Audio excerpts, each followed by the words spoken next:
Hello everyone, my name's Brody, and on today's episode of Brody's Learning Adventure, we'll be learning about the concise Constitution. The Constitution is divided into 7 articles, each of which includes sections. The Constitution also includes a Bill of Rights, as well as more amendments added since it was originally framed. The Preamble. The preamble sets out the reasons for a constitution. It states that the people are establishing the new government. The whole thing. We, the people of the United States, in order to form a more perfect union, establish justice, ensure domestic tranquility, provide for the common defense, promote the general welfare, and secure the blessings of liberty to ourselves and our posterity. Posterity means future generations. Do ordain and establish this Constitution for the United States of America.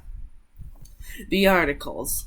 Article 1 describes the legislative branch. The legislature of the U.S. is bicameral. The House of Representatives and the Senate. The Vice President of the U.S. is the President of the Senate, but doesn't vote except in a tie. If a majority of the Congress is present, a quorum is reached. A quorum is the required number of people needed to legally do business. But if not, they can adjourn. Adjourn means to end or postpone the rest of a meeting. Each bill, the bill is the draft of a law, must be signed by the president before becoming law.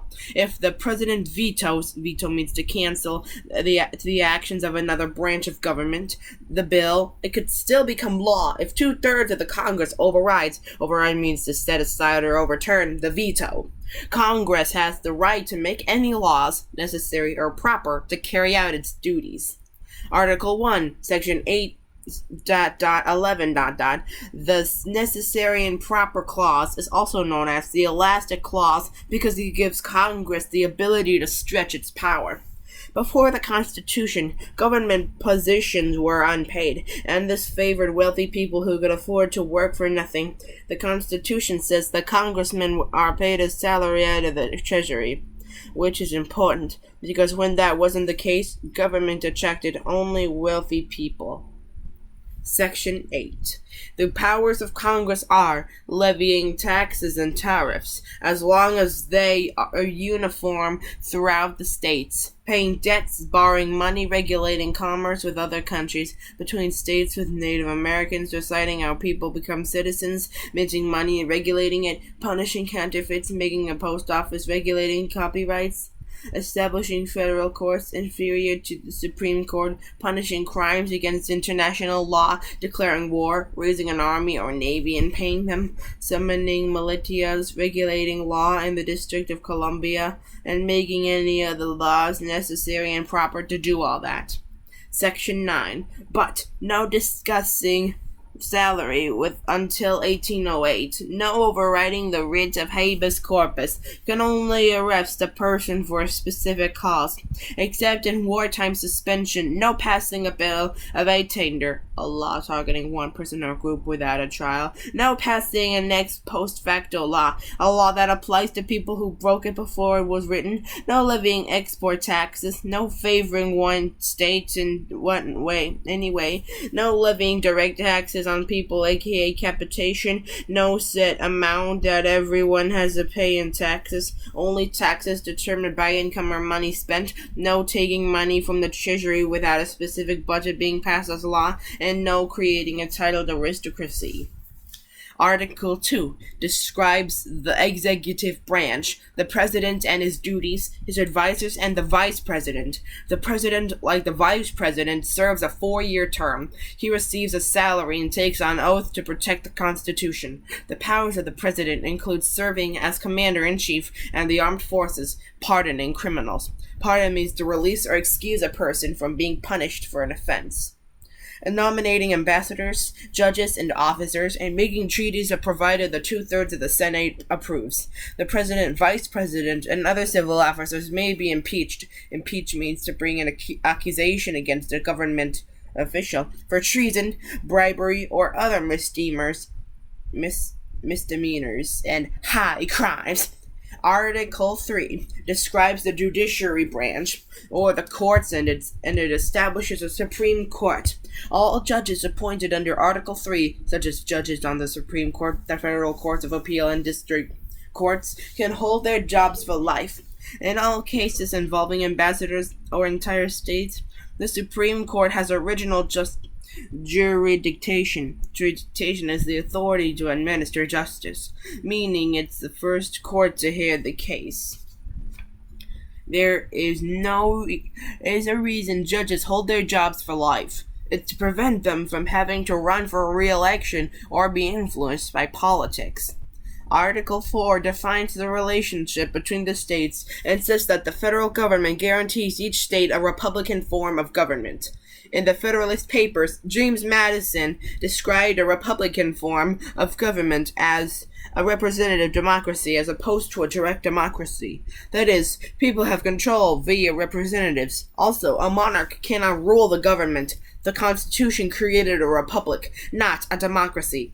Article 5 explains how amendments to the Constitution can be proposed and passed. An amendment requires 2/3 of both the House and Senate and 3/4 of the state legislators for approval. However, legislators can bypass Congress completely and pass an amendment if 2/3 of the state legislators approve a call for the convention, which could convene to draft the amendment.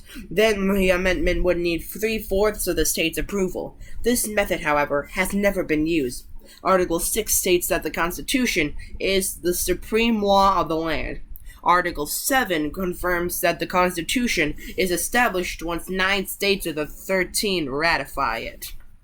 The amendments. The first 10 amendments are known as the Bill of Rights, ratified in 1791. They protect individual liberties and limit the powers of the federal government. Number 1. Individual rights, freedom of religion, freedom of speech, freedom of the press, the right to assemble, and the right to petition the government. Just ignore the noises outside. 2. The right to bear arms, meaning the right to own and carry weapons. 3. The right not to have soldiers quartered in a person's house without consent to the owner. 4. The right not to have warrants issued without probable cause. Warrant is the authorization of an officer to make an arrest, seize property, or make a search. 5. The right to due process, meaning that nobody can serve as a witness against himself, and capital crimes cannot be charged without a grand jury, except in wartime. 6. The right of the accused to have a speedy and public trial by jury, to know what crime they are charged with, to confront witnesses against them, and to be represented by a lawyer. 7. The right not to have a case that was already decided by a jury re-examined in another court. 8. The right not to have to pay excessive bail or receive cruel or unusual punishments. 9. The right to other rights that may not be listed in the Bill of Rights. 10. The right of states to bold powers not specifically assigned to the federal government. The Bill of Rights came to be grouped like this. Amendment 1 protects individual rights and minorities from majority rule. Amendments 2 to 4 address mistakes made during the Revolutionary War. Amendments 5 to 8 guarantee rights to people charged with crimes. Amendments 9 to 10 maintain the rights of states and citizens. Following the Bill of Rights, other amendments were made to the Constitution. There are 27 amendments in total. Remember the main principles of the Constitution: popular sovereignty, limited government, separation of powers, checks and balances, federalism, republicanism, and individual rights. You can memorize these principles in the fact that Rhode Island was the last state to ratify with this mnemonic device. Please let's sign Constitutions faster, Rhode Island, or PLSCFRI. Be sure to like, comment, subscribe, and hit the notification bell so that way you won't miss any of my new episodes. This is Brody signing out.